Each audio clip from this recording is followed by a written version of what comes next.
दिन सोया राष्ट्र जगेगा, this this फैला तमस हटेगा।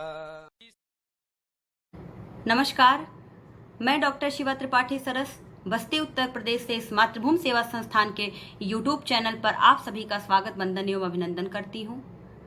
मैं इस मातृभूमि सेवा संस्थान के संस्थापक आदरणीय बड़े भाई श्री राकेश जी का बहुत बहुत आभार व्यक्त करती हूँ और उन्हें बहुत साधुवाद देती हूँ, जिन्होंने अपना जीवन उन तमाम ज्ञात और अज्ञात क्रांतिकारियों के जीवन वृत्त को आप सभी से साझा करने के लिए समर्पित कर रखा है। और आज इस कड़ी में मैं भी आपके समक्ष एक ऐसे ही विराट जीवन वृत्त को आप सभी से साझा करूंगी और मैं जगदीश भैया का बहुत बहुत आभार व्यक्त करती हूं, जिन्होंने मुझे इसके उपयुक्त समझा। आप सदैव मेरा मार्गदर्शन करते हैं, मैं आपको प्रणाम करती हूं। यह हमारे देश के युवाओं का दुर्भाग्य है कि जिन युवाओं का प्रतिनिधित्व सरदार भगत सिंह, चंद्रशेखर आजाद, महाराणा प्रताप जैसे शूरवीर करते हैं, उनकी ये युवा पीढ़ी अपनी सनातन संस्कृति सभ्यताओं से विलग होती जा रही है। कहीं न कहीं वो अपना बहुत बड़ा नुकसान कर रही है और ये संस्थान जो यह प्रयास कर रही है, मुझे लगता है कि यह कहीं न कहीं उन भटके हुए युवाओं को अपने चरित्र निर्माण को एक सही दिशा देने में सहायक सिद्ध होगी। मैं अपनी बात प्रारंभ करती हूँ। गोस्वामी तुलसीदास जी कहते हैं कि कर्म प्रधान विश्व करी राखा, जो जस करहि सो तस फल चाखा। सच, कर्म ही जीवन में विशेष महत्व रखता है और कर्म द्वारा ही मनुष्य यश और अपयश की प्राप्ति करता है। वो कहते हैं कि सकल संपदा है जगमाही, कर्महीन नर पावत नाही। आप और हम सभी जानते हैं कि भोजन की थाली आपके समक्ष हो और यदि आप अपने हाथों से उठाकर निवाला न खाएं तो भोजन आपके शरीर में नहीं जा सकता। आपको कर्म करना पड़ेगा, अपने हाथों को हाथों से मेहनत करनी पड़ेगी। कर्म ही आपको इस संसार में एक नई पहचान देते हैं और कर्म ही मनुष्य को मानव से महामानव और देव मानव बनाते हैं। आज मैं एक ऐसे ही देव मानव के व्यक्तित्व और कृतित्व पर चर्चा करूंगी। वैसे तो उस देव मानव का व्यक्तित्व इतना विराट है कि मेरी अल्प बुद्धि और मेरे सूक्ष्म अध्ययन भी बहुत कम पड़ेंगे, क्योंकि मेरा अध्ययन भी इतना ज़्यादा है नहीं। जितना मैंने पढ़ा, जाना, समझा आप सभी से साझा करूंगी। आज मैं आप सभी से बात करती हूँ ईश्वर चंद्र विद्यासागर जी के विषय में। ईश्वर चंद्र विद्यासागर जी जो एक महान दार्शनिक, शिक्षाविद, स्वतंत्रता संग्राम सेनानी, परोपकारी और दार्शनिक थे। ऐसी महान विभूति का जन्म भारतवर्ष में कब और किन परिस्थितियों में हुआ, मैं सर्वप्रथम उसी पर चर्चा करूंगी। ईश्वर चंद्र विद्यासागर जी इस पुरुष प्रधान देश में हम महिलाओं की आवाज थे। वो उनके अधिकारों और उनके हक की बात करते थे। इनका जन्म 26 सितंबर 1820 को पश्चिमी मेदिनीपुर जिला, पश्चिम बंगाल में एक गरीब परिवार में हुआ था। इनका बचपन का नाम ईश्वर चंद्र बंदोपाध्याय और इनकी माता का नाम भगवती देवी और पिता का नाम ठाकुरदास बंदोपाध्याय था। वे महान दार्शनिक, समाज सुधारक एवं लेखक थे। ईश्वर चंद्र विद्यासागर जी का बचपन अत्यंत गरीबी में बीता। उन्होंने अपनी शुरुआती पढ़ाई गांव में रहकर ही की और जब वे 6 साल के थे तो अपने पिता के साथ कलकत्ता आ गए।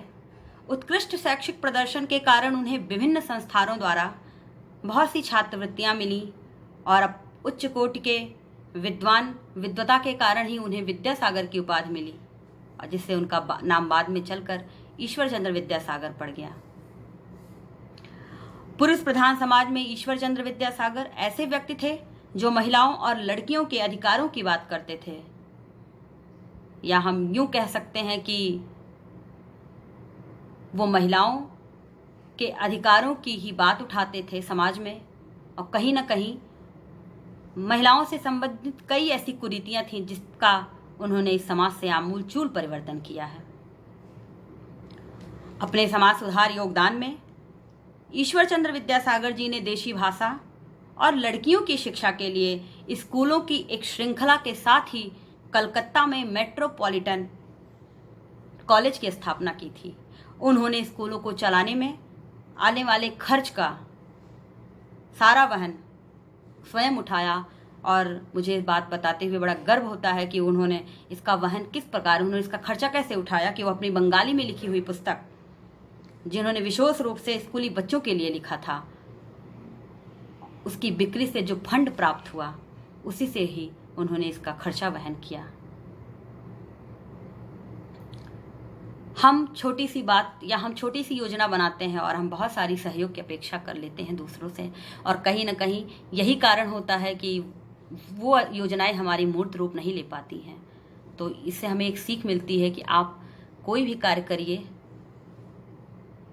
पहले स्वयं कोशिश कीजिए उसको निष्कर्ष पर ले जाने की। यदि आपको लगता है कि नहीं, मेरे बहुत परिश्रम करने के बाद भी मुझे किसी दूसरे की सहयोग की ज़रूरत है, तो उस दिशा में आपको कदम उठाना चाहिए।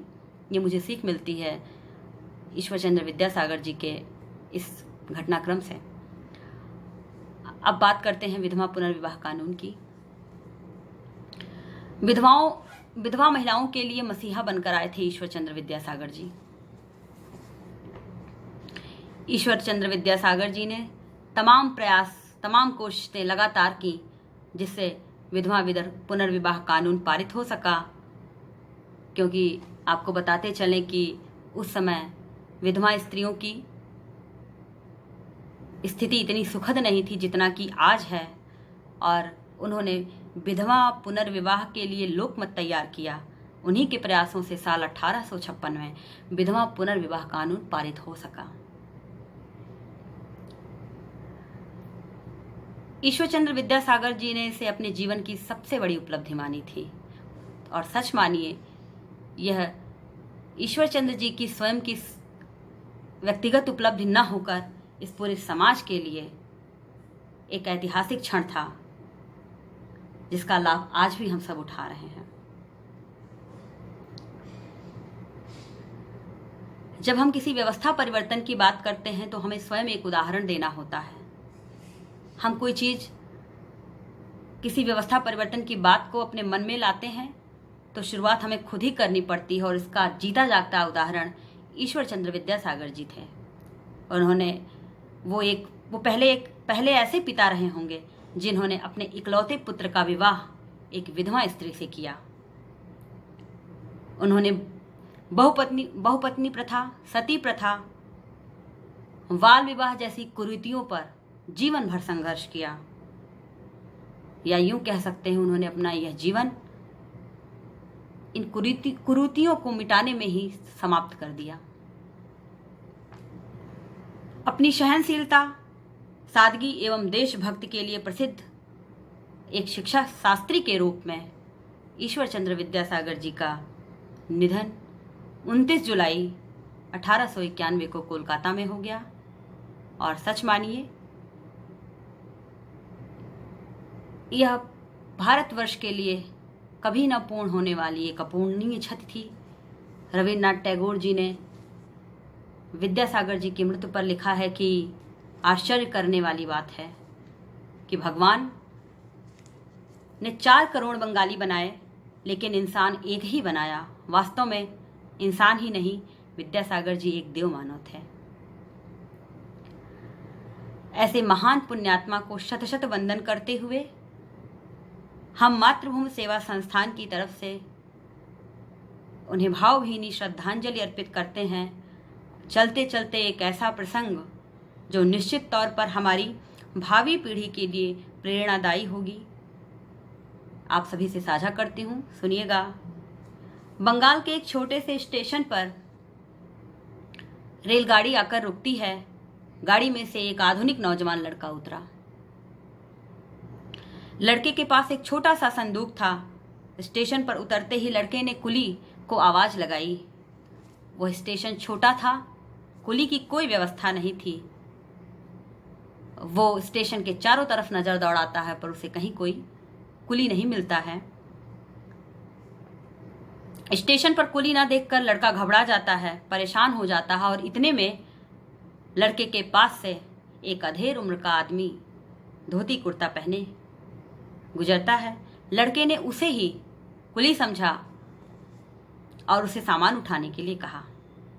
धोती कुर्ता पहने हुए आदमी ने भी चुपचाप संदूक उठाया और आधुनिक नौजवान के पीछे चल पड़ा। घर पहुंचने के बाद नौजवान कुली को पैसे निकाल कर देने लगा और उस कुली ने पैसे लेने से साफ इनकार कर दिया और नौजवान से कहा, धन्यवाद, पैसों की जरूरत नहीं मुझे। फिर भी यदि तुम मुझे कुछ देना ही चाहते हो तो एक वचन दो कि आगे से तुम अपना सारा काम अपने हाथों ही करोगे। अपना काम अपने हाथ करने पर ही हम स्वावलंबी बनेंगे। और जिस देश का नौजवान स्वावलंबी नहीं हो वह देश कभी सुखी एवं समृद्धशाली नहीं हो सकता। धोती कुर्ता पहने वह व्यक्ति स्वयं उस समय के महान समाज सेवक और प्रसिद्ध विद्वान ईश्वर चंद्र विद्यासागर जी थे। निश्चित ही आज हमारी युवा पीढ़ी को इस वचन पर मनन करना होगा। ऐसे महान विलक्षण प्रतिभावान सत्पुरुष की पावन पुण्यतिथि पर उन्हें शत शत नमन करते हुए इस आशा और विश्वास के साथ कि देश की युवा पीढ़ी उनके बताए रास्तों पर चलकर एक श्रेष्ठ चरित्र और एक श्रेष्ठ भारत का निर्माण करेगी, मैं शब्दों को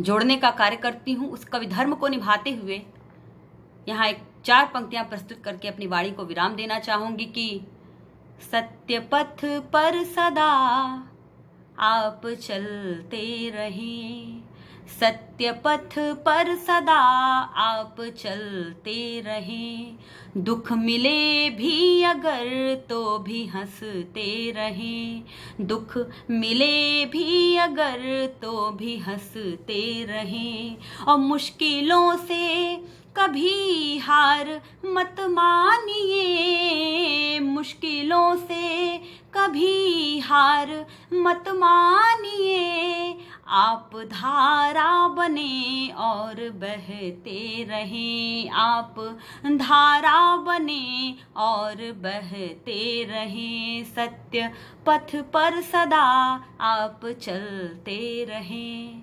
और चूंकि आज मैंने और हम सब ने एक ऐसे व्यक्तित्व के कृतित्व पर चर्चा की जिन्होंने महिलाओं के से संबंधित बहुत सारी कुरीतियों का